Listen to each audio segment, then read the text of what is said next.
paz, maravilha, mais uma vez estarmos neste ajuntamento, que é a melhor composição que se pode fazer na terra e neste lugar. Eu glorifico a Deus por os dias de domingo, porque é o dia que nós transmitimos a nossa reunião e o nosso culto, né?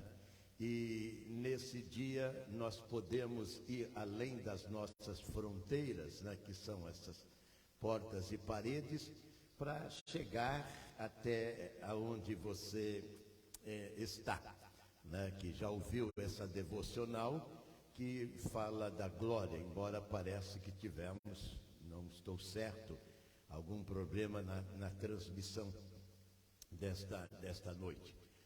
Rogamos a Deus para que esta mensagem chegue na sua plenitude, na sua vida, na noite desse dia. Onde quer que você esteja, nós queremos glorificar a Deus por você estar aí. E desde já, profetizar, né, uma noite esplêndida e maravilhosa na sua vida, como se você estivesse presencialmente aqui, né?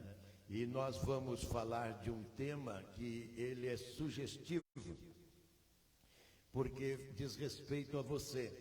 O tema desta noite ser o caminho da vida que vale a pena viver. O caminho de vida que vale a pena viver. Você vê como é implícito, porque todos nós estamos vivos, embora bilhões de pessoas, nós podemos afirmar, não estão, porque não estão vivendo a vida que vale a pena. E hoje nós queremos, com o auxílio dos céus e a graça de Deus, abordar esse tema que ele é conhecido, né, até pelos que não são crentes.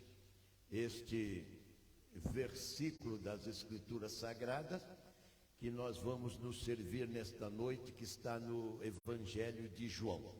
A Bíblia, ela se divide em Antigo e Novo Testamento. O Antigo vem do Gênesis até Malaquias e o Novo Testamento de Mateus até o Apocalipse, que fecha, né, o livro sacro, o livro santo, o livro de Deus. E dentre esse Novo Testamento nós temos 4 evangelhos, Mateus, Marcos, Lucas e o João. E nós vamos ler o de João, no capítulo 8, nós vamos ler um versículo fantástico da Bíblia, que você já o conhece até de cor. O capítulo 8, 36 do Gênesis diz assim: se pois, vírgula, o Filho vos libertar, vírgula, verdadeiramente sereis livres. Ponto. Vamos repetir? Se, pois, o Filho vos libertar, verdadeiramente sereis livres. Senhor Deus e Pai, no teu precioso nome, que é o nome do teu Filho amado Jesus Cristo, oramos. Quando vamos iniciar esta mensagem, Senhor, deste domingo, nós suplicamos que intervenha a esta mensagem, a este culto, a este sermão, e capacite as nossas vidas, porque não há um sequer na terra suficiente para, ó Deus, expressar o que nós acabamos de ler e principalmente a pessoa que ela está se referindo aqui, que é o teu Filho amado, nosso Salvador Jesus Cristo. Deus, capacita a minha vida para pregar e aqueles que estão do outro lado e aqui presencialmente para ouvir, ó Deus, para que os frutos possam surgir e aparecer em nome de Jesus. Amém. Caminho da vida que vale a pena viver. Nós sabemos, não só pela história e também pela Bíblia, que a vida que se vive nesse planeta fantástico chamado planeta Terra, ela não é a mais auspiciosa, a mais prazerosa. Para todos os lados que nos viramos, nós vemos os contrastes da vida. Até quando perguntamos para as pessoas como elas estão vivendo, algumas delas dizem: eu estou bem. E aí, quando nós paramos para dialogar com elas, aí elas começam a colocar as mazelas, os dramas, as tragédias, os seus pesares para fora, e aí nós vemos que a vida não tem a substância para a expressão, a frase, a palavra, vida. A maioria das pessoas, elas não vivem, elas vegetam. E vegetar, diferente de ser um vegetariano, e vegetar como diferente também daquelas pessoas que estão em coma. Você já ouviu falar que as pessoas que estão em coma, elas não respiram, não abrem os olhos, elas não expressam vida nenhuma, mas as que estão vegetando, elas fazem sinais, mas elas estão vivendo por instrumentos e aparelhos. Elas não estão vivendo. Mas quando você olha a sociedade como um todo, nós vemos que a humanidade, ela está praticamente neste exemplo que nós estamos querendo transmitir para você, com a graça de Deus. O homem que ele nasceu para ele ser pleno na terra, porque o homem é o maior projeto de Deus nesse mundo. O maior projeto. Deus o fez quando estava já fechando as cortinas de todos os seus inventos. O homem foi o clímax, o ponto alto da criação de Deus, quando tudo estava pronto, com as belezas indizíveis de um Deus detalhista. Deus fez o universo, o planeta, o nosso mundo com riqueza de detalhes. Basta você procurar aprofundar nos estudos, né, dos cientistas, dos astrônomos, né? Não dos astrólogos. As pessoas buscam os astrólogos diferente. Esses são mentirosos e enganadores, né? São semelhantes aos bruxos e feiticeiros. Mas os astrônomos, aqueles que estudam a natureza estelar, né? E até o nosso universo, para saber do que ele é composto, coisa nesse sentido, então você vai ver que Deus, ele aplicou nesse planeta e em cada um de nós, o homem tem uma perfeição de qualidades que quando você o vê, parece pela brutalidade dele, evidentemente que chegou um impostor, um intruso na vida do homem para fazer o homem como você o vê e o conhece. Essa semana eu e minha esposa conversando com uma mulher, né? A gente conversa com homens e mulheres a semana inteira, e ela então teve que se render à evidência de que ela expressa todo o amor que eu disse que ela tem, e ela gerada por Deus, Deus colocou dentro dela esses sentimentos que agora ela, por aversão à figura humana, ela transmite para os animais. Eu acho muito legal essas organizações como o Grand Prix e que vão se preocupar com o golfinho, com a baleia, com a natureza. Eu acho muito interessante, mas eu não vejo as instituições gritar tão fortemente quando ele vê que o homem está abaixo da linha da miséria, da pobreza, como que vegetando. Eu fico às vezes indignado, né, com essa nova moral que tem aí. Agora, o porquê de tudo isso? Porque um dia o homem fez a opção de livre ele se deixar escravizar.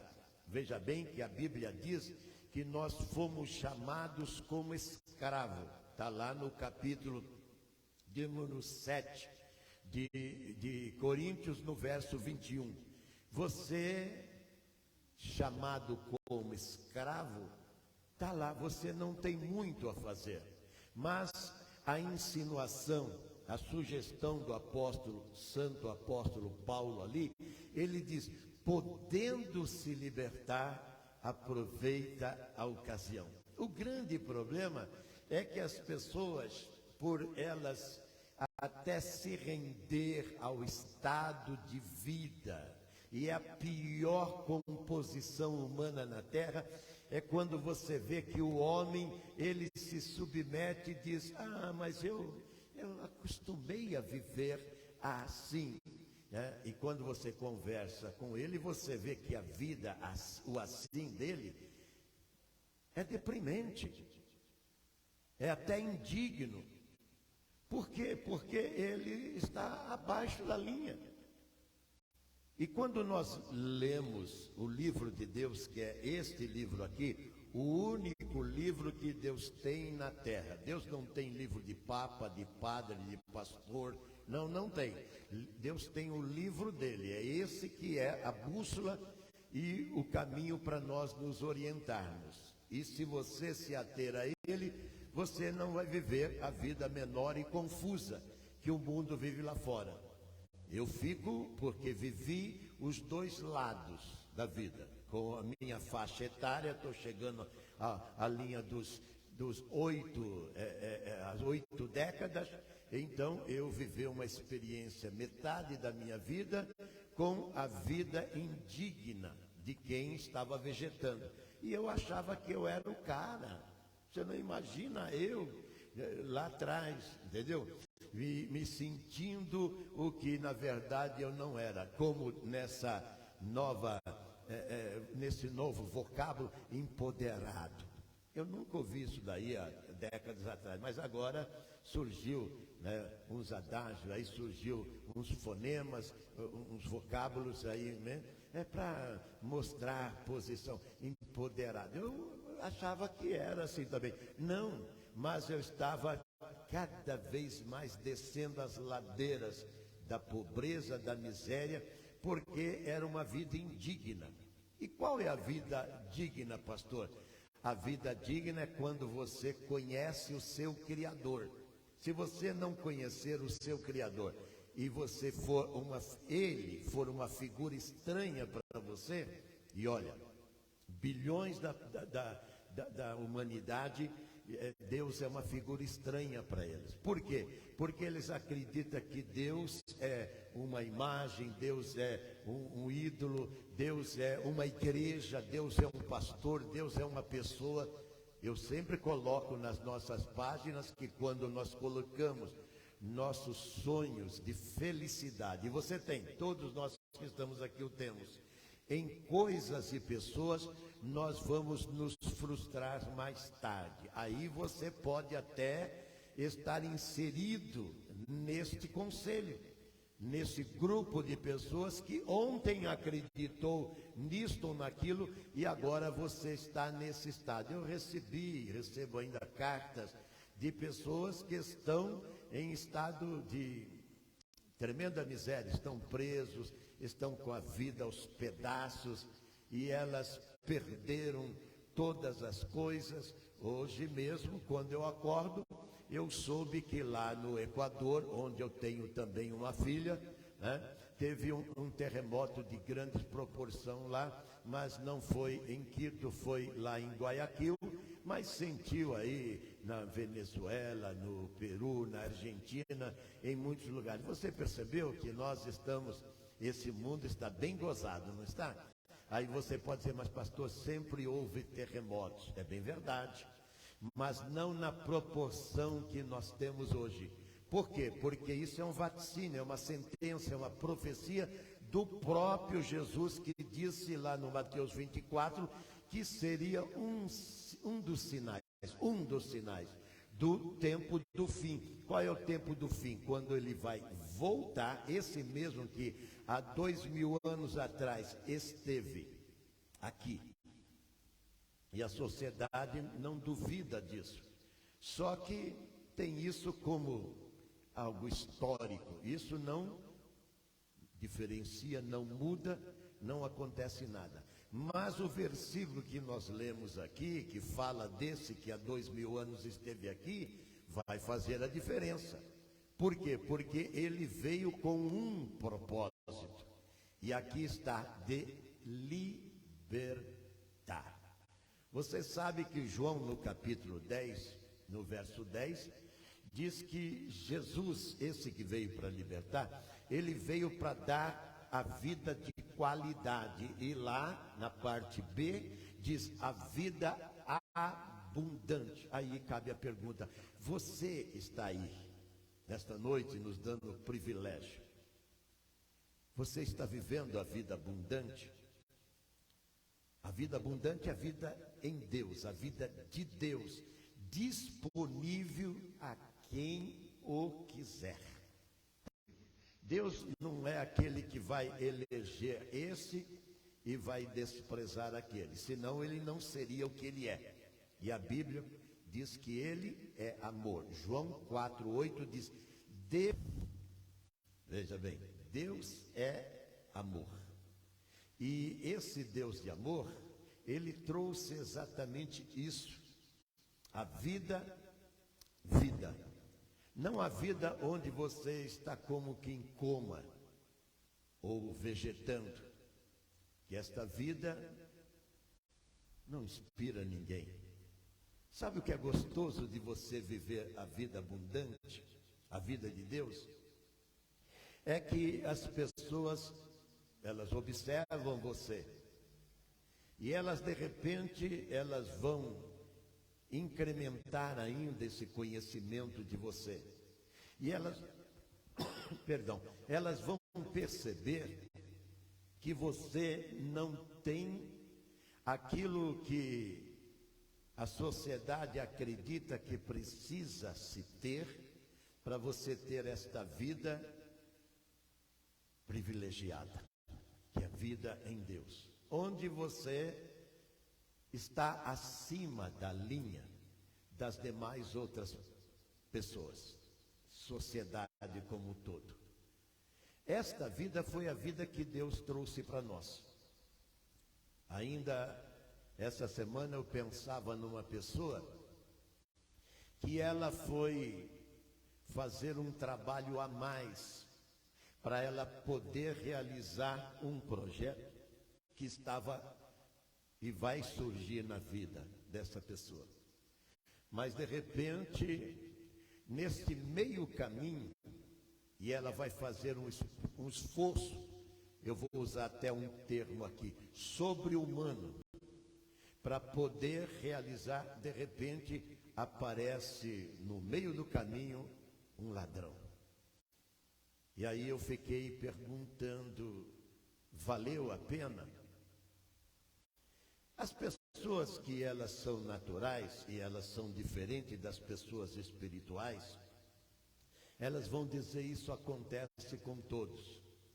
Bom, a minha Bíblia diz que se o Senhor não guardar a cidade, não adianta você pôr a segurança. Você não vê que esses facínoras, eles entram nas maiores mansões, que tem lá os seguranças, aqueles leões de chácara, que tem todos os sensores, que tem animais ferozes, e de repente sai a notícia de que aconteceu, o cara tem um carro blindado e uma série de coisas, e de repente ele foi sequestrado e fizeram isso ou aquilo. Bom, se existe algum conforto, e para eles existe, porque eles andam com essa segurança toda, eu não vejo brilho nisso.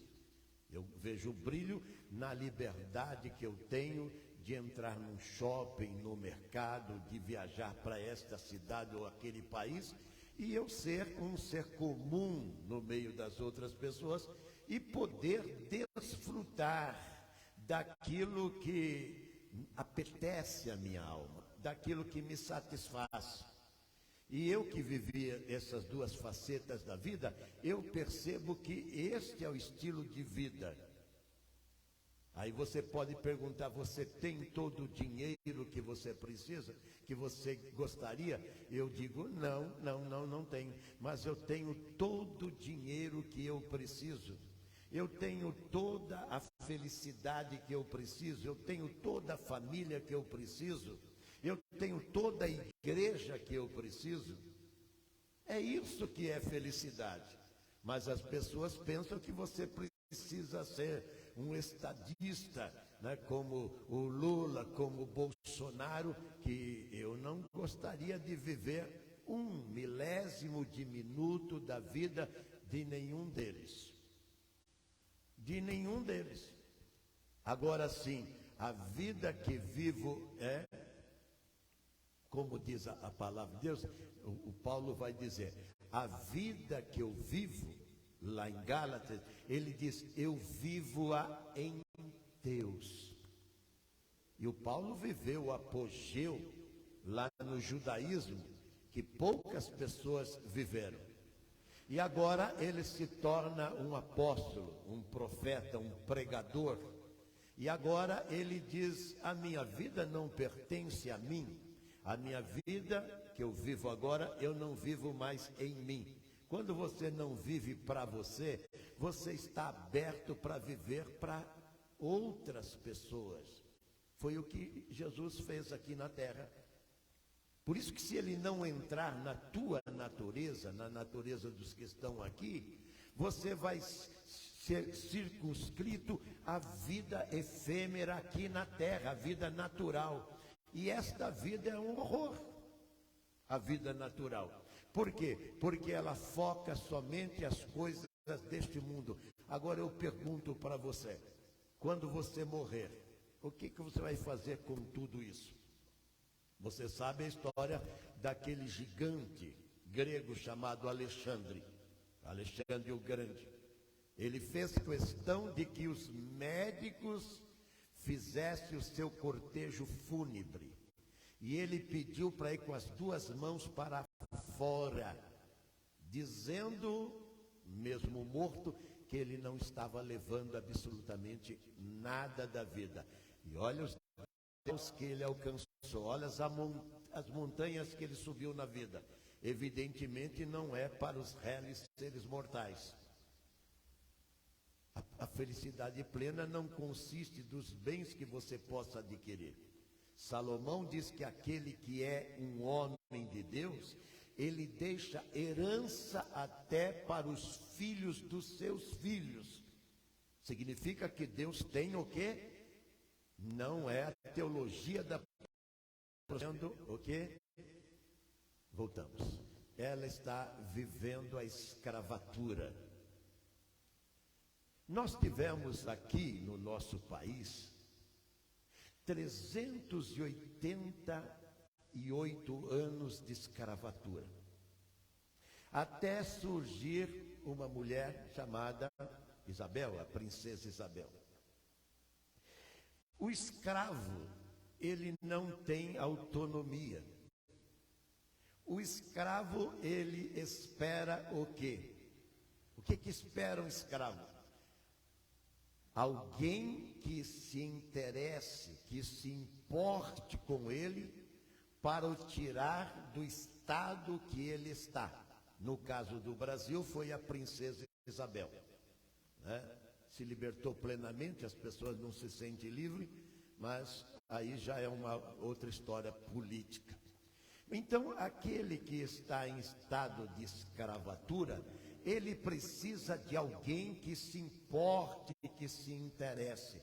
Agora eu pergunto para você, quem é que se importa com a sua vida? Quando nós vemos uma sociedade onde politicamente ela está interessada no próprio bem-estar. Isso é a natureza humana, não sou eu que estou dizendo. O próprio Jesus, quando esteve aqui, e eu vou ler inclusive essa passagem para você. Jesus, quando esteve aqui, conhecendo, porque foi ele quem fez o homem. Em Lucas, no capítulo 17, ele vai dizer assim no verso 7. Você por acaso conhece alguém, está aqui em 17, verso 7 de Lucas, o médico amado. Você conhece alguém que tem um empregado, um servo, um escravo, que quando ele vem do seu trabalho, você diga para ele, você está bem cansado, né? Então, senta aqui à mesa e se conforta e come e reforça o seu corpo, sua natureza. Mas Jesus vai dizer o quê? Antes você vai dizer para ele, você se lava, se limpa, se cobre e prepara, que é o verso 8, prepara a minha comida, o meu prato, e depois, e só depois, Jesus vai dizer que eu comi e bebi, estou satisfeito, você vai preparar para você. Quem está dizendo isso daqui não é o Lucas, foi Jesus que estava contando isso. Porque Jesus conhece a estrutura humana sem Deus. De uma pessoa que, não obstante, subiu ao apogeu, ele tem escravo, tem servo, tem propriedade, tem patrimônio, mas a natureza dele adâmica, de quem não sabe viver, embora ele ostente com o quê? Com o poder secular que ele adquiriu, não sei se por herança ou as duras penas, quer dizer, com muito suor. Mas a grande verdade é que ele continua com aquele velho coração que não há instituição nenhuma na terra que o possa mudar. Nada, estrutura nenhuma neste mundo muda a natureza de um coração humano na terra. E ele, segundo a própria Bíblia, ele é perverso. Ele nasce assim. Ele não nasce bonzinho. Conforme diz a Bíblia, lá no capítulo 22, 15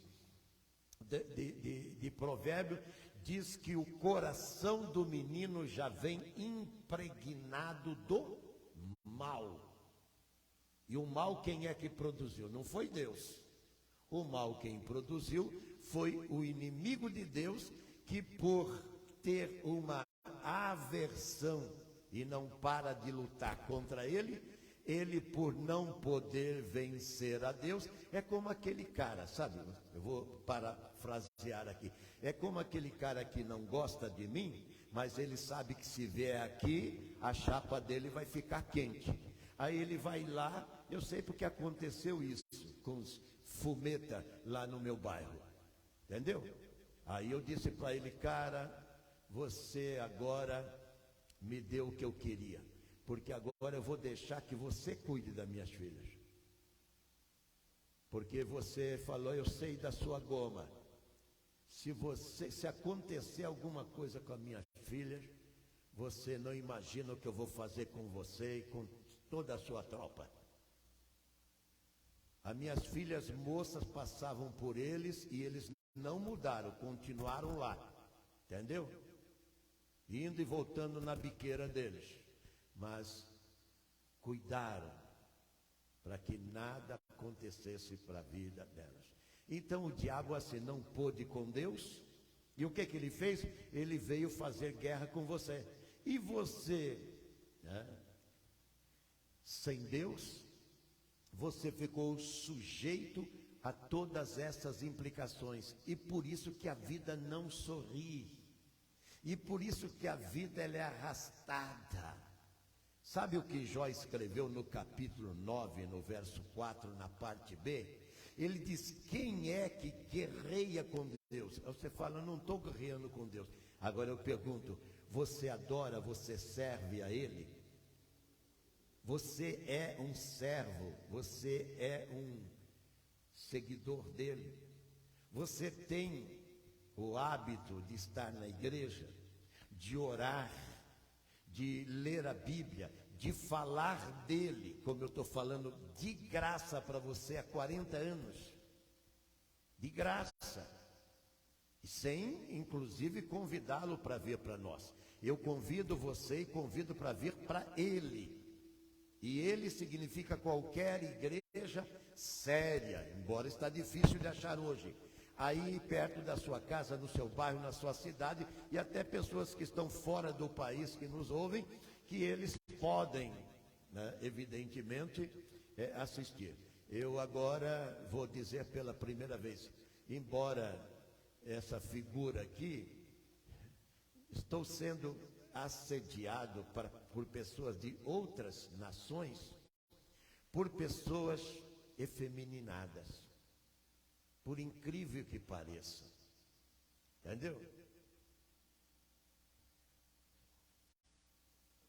E eu não domino muito tecnologia, e eu sei que muitos deles ouvem, estão ouvindo, alguns não conhecem nem a língua, o português, mas baseado na figura da pessoa, jogam as gracinhas esse negócio todo. Estou falando com você agora, que vai ouvir essa mensagem, até porque, né, a libido sua, que evidentemente ela é caracterizada pela luxúria e pelo erotismo, que eu vou usar um termo agora, canibal, nunca usei esse termo, canibal, porque foge da natureza, e não sou eu quem digo isso. E por que acontece isso?